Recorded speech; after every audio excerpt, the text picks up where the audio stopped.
অন্য দেশে মেসেঞ্জারে কথোপকথন। Hi, hello, how are you? I am fine, and you? I am fine. Where you from? I am from New York city. Oh, nice to meet you.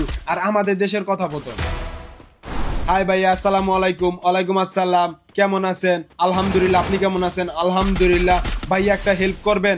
কি help? ভাইয়া 2000 টাকা দিবেন, খুব বিপদে পড়ছি, এক সপ্তাহ পর দিয়ে দিব।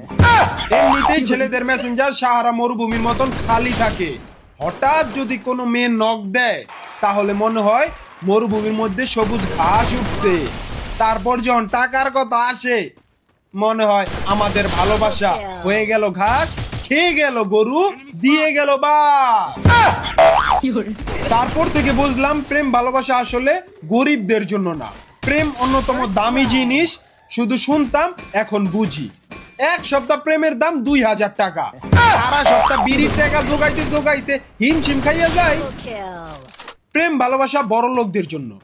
গরিবদের প্রেম তো দূরের কথা, প্রেম নিয়ে স্বপ্ন দেখলেও স্বপ্ন দোষ হইয়া যায়। আর বই তগো লাল ছালা।